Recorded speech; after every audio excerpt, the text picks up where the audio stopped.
everyone. Thank you for this opportunity. My name is Tara, and I am the founder and CEO of Technovation. I know there are some Technovation folks in the audience, so welcome to everyone who is dedicated to empowering girls into STEM. And I just wanted to share lessons from 15 years of running this nonprofit and trying to achieve gender parity in innovation. So we've heard plenty of evidence, but I just wanted to add a couple more that when girls are educated, it directly saves lives. A little known connection is that girls' education is the sixth most effective strategy for reducing carbon dioxide emissions, even ahead of solar panels and electric vehicles.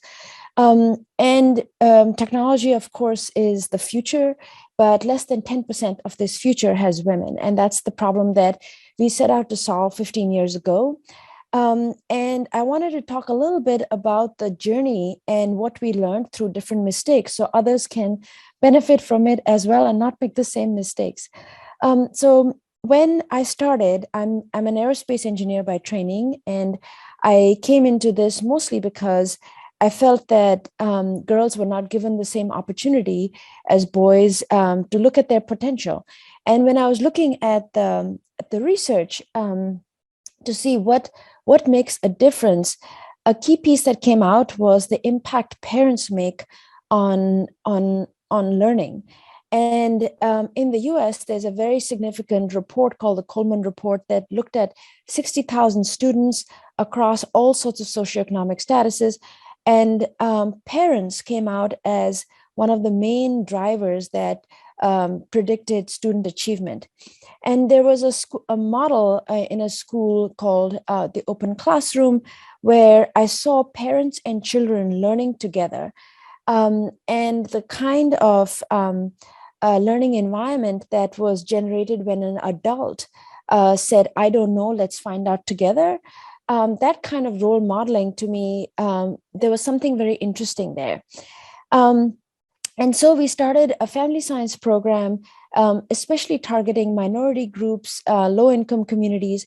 And everybody said that parents don't have time for this kind of engagement.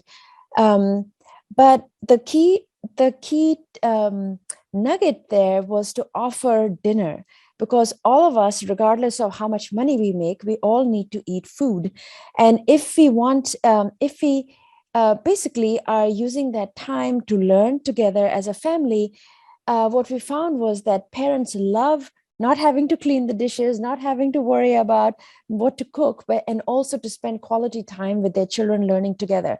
And so the family science model turned out to be very, very powerful.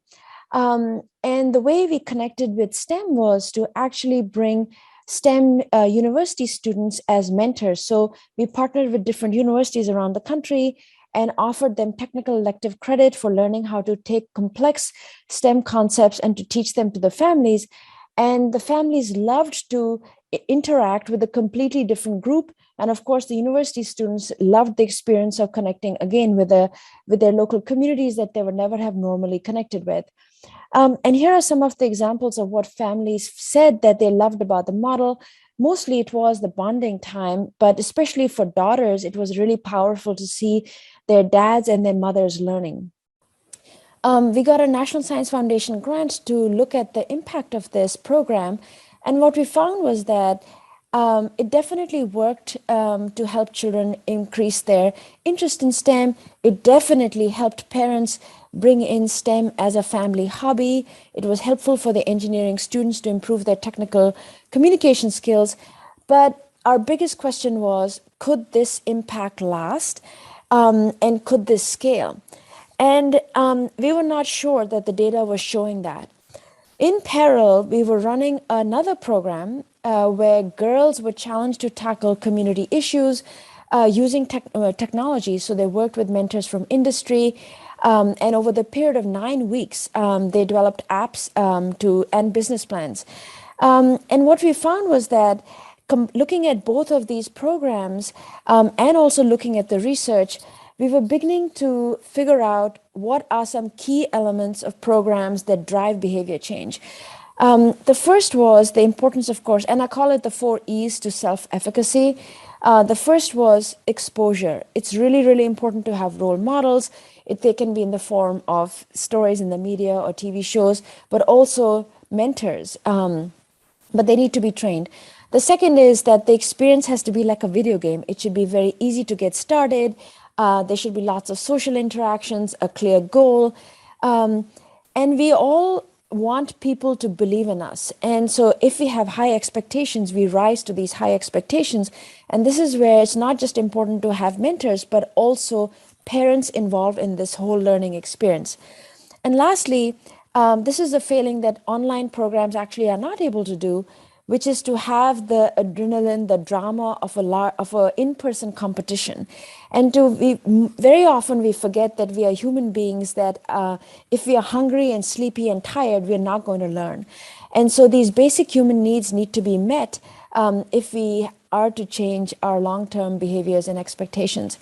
And so the recipe that we were beginning to pull together based on these programs was that dosage is really, really important for attitude change. 6 hours is not enough. Somewhere closer to 100 hours per year is more likely to build an attitude and identity as an innovator.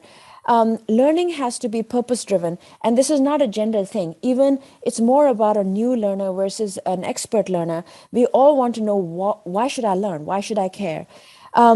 And for scale, you need to make it relevant to local communities. And we learned through Technovation was that finding a problem in your community makes it immediately locally relevant, rather than saying, go through this course and you're going to learn about nanotechnology that may not be that interesting to someone. The adults involved in the ecosystem need to be trained. And finally, we learned that technologies need to be cool. So there's a glamour factor in saying, ooh, I'm using AI to tackle this problem, or whatever the cutting edge technology is. And so that's where we are today. Technovation mentors and girls use technology to tackle the the sustainable development goals. We reached roughly 300,000 participants. We have a very thick network of support every year. We have roughly 100 chapter ambassadors who are volunteers. We have some in the audience today who recruit roughly 6,000 educators and mentors who support 25,000 girls on an annual basis. And here are some of the examples of the apps. You can see really, really amazing innovations to local problems that girls are bringing their innovative ideas to. The one on the right is about monitoring forest fires in Cambodia. The one on the bottom left is about helping farmers not burn straw so that they're not contributing to air pollution. And the statistic that we are most proud of is that 76% of our alumni are now pursuing STEM degrees. They're working in STEM careers, and they credit Technovation for giving them their entrepreneurial and their spark for innovation. What I want to emphasize is that what's working is that it's not just learning how to code.